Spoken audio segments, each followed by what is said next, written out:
Hello student, মোৰ YouTube channel দেখামনিলৈ তোমালোকক স্বাগতম জনাইছো। তোমালোকে গমে পোৱা এইদিন তোমালোকক মই ক্লাছ 9 ৰে হওক বা 10 ৰে হওক গণিতৰ অংকবোৰ কৰি দি আছো। আজিও মই তাৰে অংক কৰি দিম, ক্লাছ 9 ৰ অংক কৰি দিম। আজি অলপ বেছিকৈ কৰি দিম, প্ৰায় 5টা মান অংক কৰি দিম এটা ভিডিঅতে। সেই কাৰণে ইয়াৰ অংকবোৰ অলপ হিচাপকৈ স্পিড কৰিম, কিন্তু তোমালোকে ভিডিঅ'বোৰ অলপ পজ কৰি লৈ পেলে বা এনেকুৱা ব্যাক কৰি লৈ পেলে কিবা কাৰণত বুজি নাপালে এনেকৈ চাই লবা। কিন্তু আজি মিনিমাম 5টা অংক তোমালোকক এইটো ভিডিঅ'ত কৰি দিম। যদিহে 5টা দিয়াৰ পিছতো বা অলপমান স্পিড কৰাৰ পিছতো তোমালোকে বুজি পোৱা, তেতিয়াহ'লে মই কি কৰিম পৰৱৰ্তী ভিডিঅ'বোৰতো এনেকৈ মই প্ৰায় একেলগে 5-6টা অংক দিবৰ কাৰণে ট্ৰাই কৰিম। এতিয়া আমি সময় নষ্ট নকৰি তোমালোকৰ অংক আৰম্ভণি কৰোঁ। এইবাৰ আমি এইটো অনুশীলনীৰে 2 নম্বৰৰ অংকটো কৰোঁ। 2 নম্বৰ অংকটো কি দিয়া আছে? দিয়া আছে কি 1/7 = 0.14285 এই মানটো মানে পুনঃপৌনিক। তেতিয়াহ'লে তোমালোকক দীঘলীয়া হৰণ নকৰাকৈ 2/7, 3/7, 4/7, 5/7 আৰু 6/7 ৰ দশমিক বিস্তৃতিটো কি হ'ব পাৰে ধাৰণা কৰিব দিছে আৰু লিখিব দিছে। এতিয়া হেনেকুৱা ক্ষেত্ৰত আমাৰ কি দিয়া আছে 1/7 = 0.14285 এইটা পুনঃপৌনিক বুলি দিয়া আছে। তেতিয়াহ'লে আমি লিখিলো দিয়া আছে বা আমি জানো কি লিখিলো 1/7 = 0.14285 এই পুনঃপৌনিকটো। তেতিয়াহ'লে আমি কি পাম 2/7 = কি পাম এই 2 * 1/7। তেতিয়াহ'লে আকৌ 2 2 2 থাকিলে আকৌ 1/7 মানে কি পাইছো এই মানটো ইয়াতে বহুৱাই দিছো। দিয়াৰ লগে লগে এইটো পূৰণ যদি আমি কৰো তোমালোকে ধুনীয়াকৈ পূৰণ কৰি চোৱা, তেতিয়াহ'লে আমি এইটোৱে পাম। এইটো আছিল তোমালোকৰ 2/7 ৰ মান। এবাৰ নেক্সট আহিলা আমাৰ কিমান 3/7 ৰ মান। 3/7 ৰ মান সেই একে প্ৰচেছত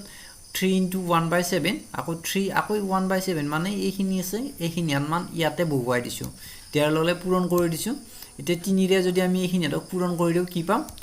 আমাৰ এই মানটো পাম। তোমালোকে ধুনীয়াকৈ যদি সাইডত পূৰণ কৰি চোৱা এইটোৱে পাবা। এবাৰ 3/7 হল, এবাৰ কিমান আহিব লাগিব 4/7। 4/7 ৰ ক্ষেত্ৰটো হেনেকুৱা হল 4 * 1/7 আকৌ 4 * 1/7 1/7 ৰ মানটো ইয়াতে বহাই দিছো। বহুৱাই দি পেলে কি কৰিছো পূৰণ কৰি দিছো। তাৰ পিছত আকৌ এবাৰ আহিল 5/7। 5/7 ৰ ক্ষেত্ৰটো সেই একেই কৰিছো, তোমালোকে নিশ্চয় গমে পাইছা কি কৰিছো। তাৰ পিছত আকৌ 6/7 6/7 টো সেই একেই কৰিছো। আহৰ তোমালোকে ধুনীয়াকৈ অংকটো বুজি পাইছা। আহা এবাৰ নেক্সট অংকটো কৰো। নেক্সট আছে 3 নম্বৰ অংকটো। 3 নম্বৰটোত কি দিয়া আছে তলত দিয়া বিলাকৰ কি p/q আৰিত প্ৰকাশ কৰা য'ত p আৰু q অখণ্ড সংখ্যা আৰু q = 0 হ'ব লাগিব। সেই হিচাপত আমাৰ 1 নম্বৰটো কি দিয়া আছে একে প্ৰচেছত 0.6 টো পুনঃপৌনিক। তেতিয়াহ'লে আমি এইটো অংক কেনেকুৱা হ'ব আমাৰ হেয়া কি আছে এটা ফোন কলে বাৰে বাৰে ডিস্টাৰ্ব দিছে, সেইকাৰণে বাৰে বাৰে কাটি দিব লগা হৈছে। বাৰু যেই নহওক আমাৰ 3 নম্বৰটোত কি দিয়া আছে 0.6 ৰ p/q আৰিত 0.6 মানে 6 টো পুনঃপৌনিক, ইয়াৰ p/q আৰিত প্ৰকাশ কৰিব লাগে। ধৰা হল আমি কি কৰিলো x = 0.6 ইয়াতে পুনঃপৌনিক আছে, ইয়াক আমি a ৰে নামকৰণ কৰিলো। এই 0.6 বাৰ যেটো আছে ইয়াক আমি এনেকৈ লিখিব পাৰো 0.666 যেটো 6 টো পুনঃপৌনিক হৈ আছে। এটা কি কৰিছো এই আমাৰ যিকিটা পুনঃপৌনিক হৈ আছে ইয়াৰ পুনঃপৌনিকৰ এই যিডাল বাৰ আছে এই বাৰডালৰ তলত কেইটা সংখ্যা আছে এটা সংখ্যা আছে। তেতিয়াহ'লে আমি এটা শূন্য থকা যেনে ধৰিলে 1 ৰ পিছত এটা শূন্য মানে 10 ৰ যদি দুটা থাকে 1 ৰ 3টা থাকিলে 1000 এনেকুৱাকৈ পূৰণ কৰো। যেহেতু আমাৰ ইয়াতে এটা আছে আমি কি এৰে পূৰণ কৰিম 10 ৰে পূৰণ কৰিম। কাক পূৰণ কৰিম বথ সাইডক xকো কৰিম ইয়াকো কৰিম। এতিয়া সেই হিচাপত আমি কি কৰিলো বথ সাইডক কি এৰে 10 ৰে পূৰণ কৰি দিলো। 10 ৰে পূৰণ কৰি দিয়াৰ লগে কিমান হ'ব এই এটা পইণ্টৰ এটো 6 যেটো আছে এটো পইণ্টৰ এটো ফালে আহি যাব 10 * x 10x = 10 * এখিনিত পূৰণ কৰিলে যিমান হলেও কি হ'ব এই 6 এটা আহি পেলা আগফালে এনেকুৱাকৈ দশমিক বহি যাব। এতিয়া আকৌ চোৱা এইখিনি এটা কি বুলি লিখিব পাৰো 6.666 আমি কি লিখিব পাৰো 6 + 6 0.666 এনেকৈ লিখিব পাৰো। তোমালোকে তো প্ৰত্যেককে গমে পাইছা।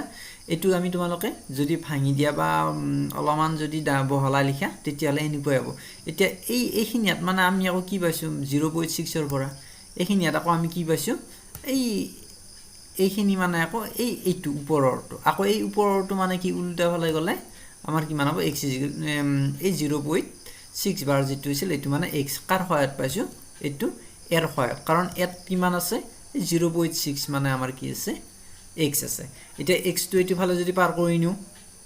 10x - x হল আৰু ইফালে কিমান থাকিল 6 থাকিল 10টা x ৰ পৰা এটা x গলে 9টা x আৰু ইফালে 6 থাকিল আৰু 9 টো যদি পাৰ কৰি নিও হৰণ হৈ গল আৰু ইয়াক যদি লঘিষ্ঠ কৰক লৈ যাও 2/3 হল এখিনি এটকে আমি যদি একো মানে লঘিষ্ঠকৰণ নিওতে 2/3 হৈ গল তাৰমানে কি হল আমাক এই 0.6 বাৰ যেটো আছে তাৰ p/q প্ৰকাশ কৰিলে 2/3 এখিনি এটকে আমি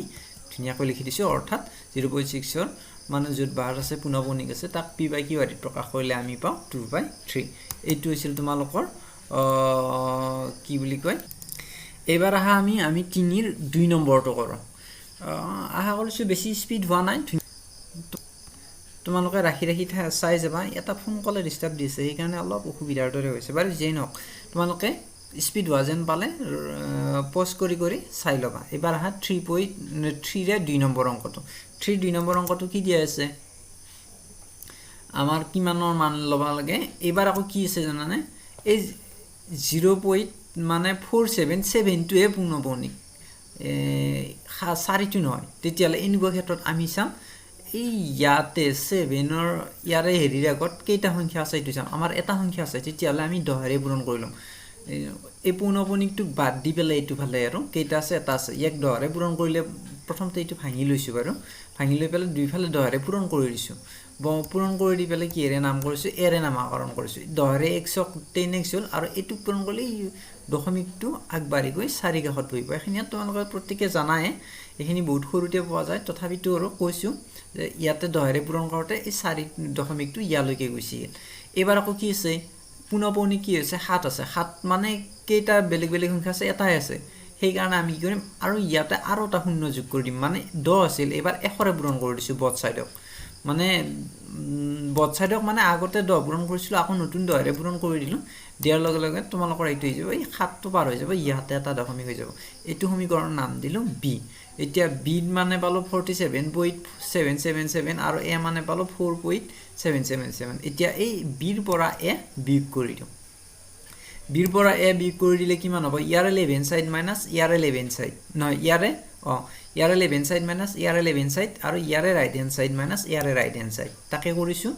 দুটাৰে 11 সাইড দুটা বিয়োগ কৰি দিছো ৰাইট হ্যান্ড সাইড দুটা বিয়োগ কৰি দিছো দিয়াৰ পিছত কি হল 100 টাৰ পৰা 10টা x গলে কিমান হ'ব 90টা x আৰু এইখিনি এটাৰ পৰা এইটো গলে আমাৰ বাকি ইফালেটো 7 থাকিলে এইটো ফালে 7 গল তেতিয়ালে 47 ৰ পৰা 4 গলে কিমান 43 এই 43 টো থাকিল ইয়াতে 90 টো যদি পাৰ কৰি আনো কিমান হ'ব আমাৰ 43/90 এইটো আছিল তোমালোকৰ 3 ৰ 2 নম্বৰ দিয়াৰ ফৰ আমি কি কৰিম বা অৰ্থাৎ 0.747 যত 7 টো পুনঃপনিক তাক আমি p/q প্ৰকাশ কৰিলে আমি কি পাম 43/90 এইটো আছিল তোমালোকৰ 3 ৰ 2 নম্বৰটো এটুকে তোমালোকে আশা কৰো ধুনিয়াকৈ বুজি পাইছা যদি কিবা কাৰণত কিবা অলপ কনফিউজন আছে এই কনফিউজনটো তোমালোকৰ মাৰিবৰ কাৰণে মই 7 নম্বৰটো কৰি দিম নে 7 নম্বৰটো কৰি দিম ঠিক আছে এবাৰ নেক্সট আহা আমি 7 নম্বৰটো কৰো তোমালোকে অংকবোৰ কৰিবা আৰু ভিডিওবোৰ ভালদৰে চাবা চাই পেলে তোমালোকে চাবা যদি মোৰ শিকোৱাত মানে অলপ স্পিড হৈছে তেতিয়ালে কবা মই এবাৰ অলপ মানে স্লো কৈ মানে অলপ লাহে লাহে বুজাবৰ কাৰণে ট্ৰাই কৰিম কিন্তু যেহেতু একালগে 4টা 5টা অংক কৰি দিব ওলাইছো এই কাৰণে অলপ স্পিড কৈ কৈছো কলেও তোমালোকে পজ কৰি ৰাখি যেহেতু চোৱাৰ এটা সুবিধা আছে সেই কাৰণে মই বিশেষ সুবিধাত নপৰা এতিয়া আমি তাৰে 3 ৰে 7 নম্বৰটো কৰো 7 নম্বৰটো কি দিয়া আছে 7 নম্বৰটো দিয়া আছে তোমালোকৰ একেবাৰে 32.1235 আছে ইয়াতে 35 টোৱে পুনঃপনিক বাকিখিনি নহয় তেতিয়ালে আমাৰ কি কৰিম ইয়াতে আমি ভাঙি ললো তোমালোকে গমে পাইছা এখিনি ভাঙি ললো 32.123535 এইটো পুনঃপনিক তেতিয়ালে মানে 35 বুলি ক'ব নালাগে দশমিকৰ পিছত আছে যেটো 3535 এনেকুৱা কৈ ক'ব লাগে মোৰ হয়তো 35 বুলি কোৱা গৈছে বাৰু যেই ন এতিয়া এখিনি এটা কি কৰিলো আমাৰ যেটো 12 1 2 আছে মানে পুনঃপনিক পৰাগ মুহূৰ্তত জি 1 2 দুটা যে আছে সেই কাৰণে আমি কৰিলো দুই সাইডে দুটা আছে মানে আমাৰ দুটা শূন্য থকা 100 হ'ব দুই সাইডে আমি কি কৰিলো 100 ৰে পূৰণ কৰি ললো 100 ৰে পূৰণ কৰি লোৱাৰ পিছত আমি এইটো পালো আৰু ইয়াক সমীকৰণ এৰে নামকৰণ কৰিলো তাৰমানে কি হৈছে ইয়াকো 100 ৰে পূৰণ কৰিছো এইটো ফালে 100 ৰে পূৰণ কৰিছো কৰতে ইয়াতে দুটা শূন্য আছে তাৰমানে ইয়াৰে দুটা সংখ্যা পাৰ হৈ পেলে এই ইয়াতে দশমিক হ'ব এই কাৰণে ইয়াতে দশমিক হ'ল এবাৰ আকৌ চোৱা পুনঃপৌনিক কেইটা সংখ্যা আছে আগতে এটা আছিল এবাৰ কেইটা আছে দুটা আছে সেইকাৰণে ইয়াতে 1 ৰ লগত আৰু দুটা শূন্য হোৱাকৈ পূৰণ কৰিব লাগিব তেতিয়ালে মানে ইয়াৰ বথ সাইডত আৰু 100 আখৰে পূৰণ কৰিম নেক্সট টাইম পূৰণ কৰিলে কি হ'ব বথ সাইডত তোমালোকে গমে পাইছা ইয়াতে চোৱা বথ সাইডত পূৰণ কৰোতে আমাৰ কি হ'ল এই ইয়াতে 35 টো 35 টো দশমিকৰ আগফালে গুচি গ'ল তাৰমানে আমাৰ আছিল ইয়াতে 3212 আছিল ইয়াতে কিমান হ'ল 321235 মানে 3,21,235.3535 এনেকৈ যাব আৰু এতিয়া আগৰ দৰে কি কৰিম এই বিৰ পৰা এ বিয়োগ কৰি দিম বিৰ পৰা এ বিয়োগ কৰি দিলে য'ত যি আছে হেনেকুৱা হ'ব এইখিনি এটাৰ পৰা আমি কৰি গৈছো b - a তোমালোকে তো গমে পাইছা left hand side to left hand সাইডৰ পৰা বিয়োগ হ'ব আৰু right hand side to right hand সাইডৰ পৰা বিয়োগ হ'ব এনেকুৱা কৈ হলে আমাৰ এইখিনি এটাৰ পৰা 100 বিয়োগ গলে 9900 হ'ল আৰু এইখিনি এটাৰ পৰা এইখিনি বিয়োগ গলে আমাৰ কিমান হ'ল 3,18,023 হ'ল পাৰ কৰি নিলে 9900 টো তলত গুচি আহিব তাৰ আশা কৰো তোমালোকে ধুনীয়াকৈ বুজি পাইছা বিশেষ জটিল নহয় এইটা অংক তোমালোকৰ গণিতৰ প্ৰতিটো অংকই মই ইয়াতে কৰি দিবৰ কাৰণে প্ৰয়াস কৰিম বা চেষ্টা কৰিম তোমালোকে মাত্ৰ মোৰ এই চেনেলটো সাবস্ক্ৰাইব কৰিবা লাইক কৰিবা পাৰিলে শেয়াৰো কৰিবা পৰৱৰ্তী এটা ভিডিও মানে অংকৰ ভিডিওত লগ পোৱাৰ আশাৰে আজিলৈ ইমানতে সামৰিছো ধন্যবাদ